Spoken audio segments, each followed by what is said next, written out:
और वहीं प्रियंका गांधी ने वायनाड में हुई त्रासदी के लिए विशेष पैकेज की मांग को लेकर संसद परिसर में प्रदर्शन किया और इसी दौरान उनके साथ केरल से विपक्ष के सांसद भी मौजूद थे, जिन्होंने केंद्र सरकार पर भेदभाव का आरोप लगाया। वहीं प्रियंका गांधी ने यह दावा भी किया कि जुलाई में हुई इस त्रासदी में 400 लोगों की मौत के बाद से लगातार विशेष राहत पैकेज की मांग हो रही है, लेकिन केंद्र सरकार मामले को टालने में लगी है।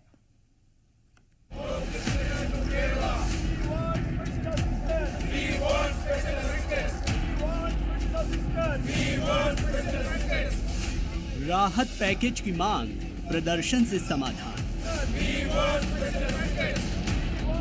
वायनाड पर प्रियंका की पॉलिटिक्स।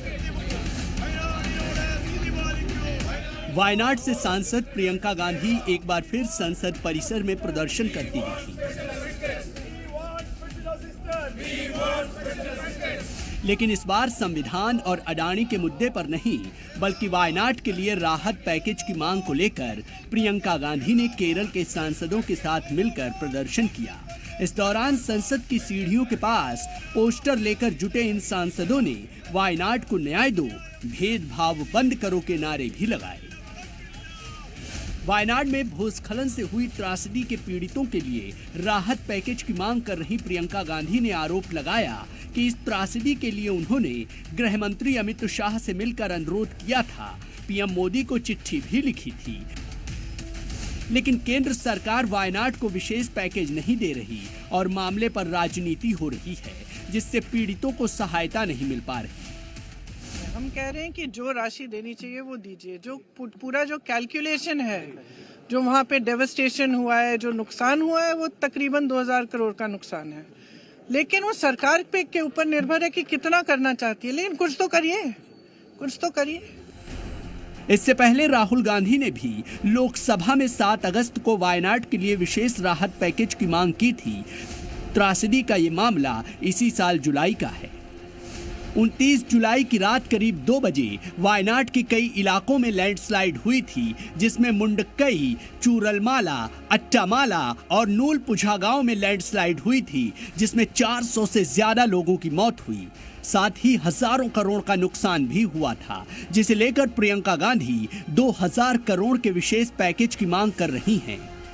विपक्ष का केंद्र सरकार पर हमला हुआ तो बीजेपी नेताओं ने भी संविधान, वन नेशन वन इलेक्शन समेत दूसरे मुद्दों पर हो रहे विपक्ष के विरोध प्रदर्शन को राजनीति का हिस्सा बता दिया। वन नेशन वन इलेक्शन देश हित में है। देश हित में इसलिए है कि विकास रुकता है, खर्चे उससे बचते हैं। और क्या 1967 तक, मैं विपक्ष से पूछना चाहता हूं, खास करके कांग्रेस से, 1967 तक देश में एक नेशन एक इलेक्शन ही तो हो रहा था। वन नेशन वन इलेक्शन देश हित में है। कांग्रेस अगर इसे नकारती है तो मैं समझता हूं ये दोगलापनी है। वहीं प्रियंका के पहली बार सांसद बनने पर भी बीजेपी ने उन्हें संभल पर बयान देने की नसीहत भी दी। ईर्ष्या ठीक है, लोकतांत्रिक विरोध ठीक है, लेकिन अभी पहली बार संसद में आई हैं। संसद बहुत सीखने का स्थान होता है, वहाँ बहुत सीखें, फिर बड़े बड़े बयानबाजी करें। वायनाड में त्रासदी के बाद प्रियंका और राहुल ने 1 अगस्त को वहां का दौरा किया था। खुद पीएम मोदी भी 10 अगस्त को वायनाड में लैंडस्लाइड प्रभावित इलाके में गए थे, जहां उन्होंने पीड़ितों से मुलाकात के बाद सीएम पिनाराई विजयन और अधिकारियों के साथ समीक्षा बैठक की थी और घटना पर दुख जताते हुए इसे बड़ी त्रासदी बताया था। लेकिन राष्ट्रीय आपदा घोषित नहीं किए जाने और विशेष पैकेज न देने पर शुरू हुई सियासत एक बार फिर तेज होती दिखाई दे रही है। ब्यूरो रिपोर्ट, जी मीडिया।